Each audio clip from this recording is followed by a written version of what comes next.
So, the process ought to have been, ideally, 46,232 Form 34As ought to have been generated into 291 34Bs, and in turn have generated one, I repeat, one 34C.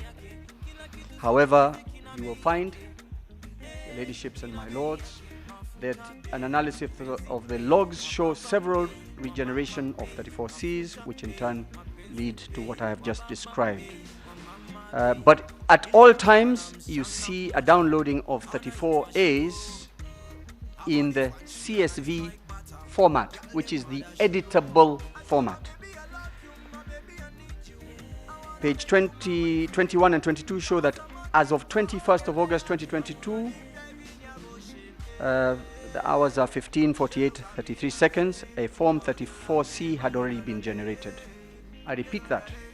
As of 12th August 2022, 15:48 and 43 seconds, a Form 34C had already been generated.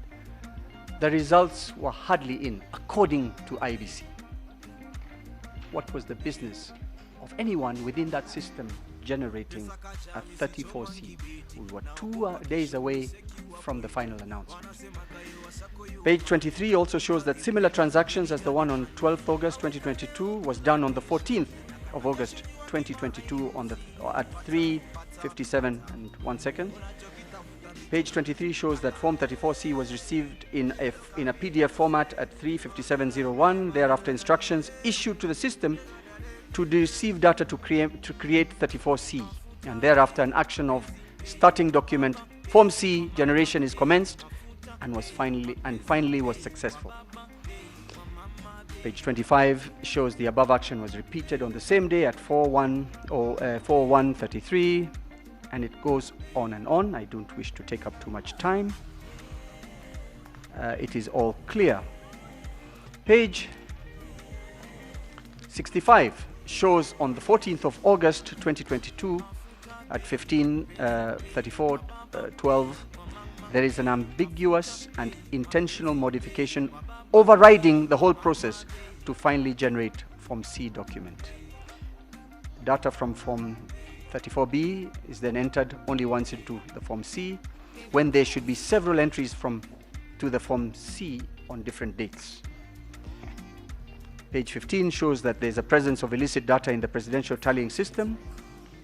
Illicit means unexpected. There was plenty of Form 35Bs which should not have been in the same portal. I move on. This you will find is repeated on and on. Page 43, 76 and 77.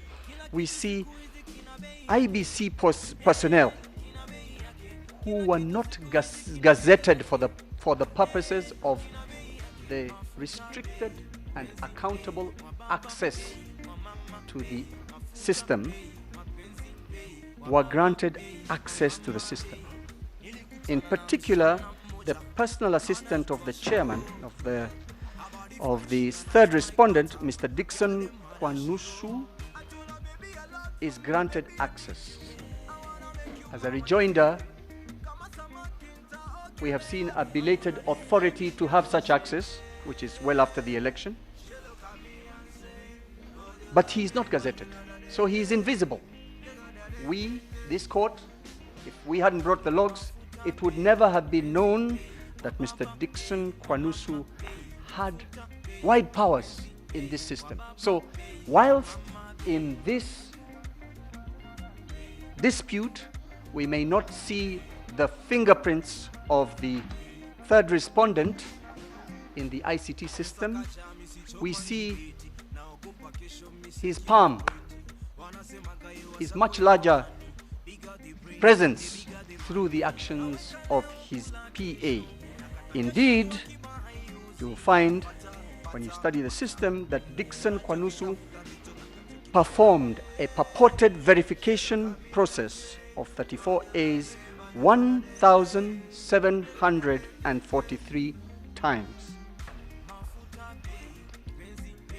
The same scrutiny revealed that at page 28, one Abdi Dahir, who was not gazetted and who is belatedly granted access and privileges to the system, purportedly verified 659 Form 34As.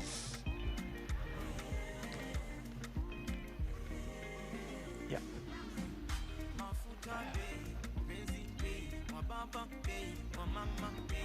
So, I ask the court to look at the affidavits of Ben Wasonga. He is also another computer forensic expert. His evidence is substantially the same as George Njoroge.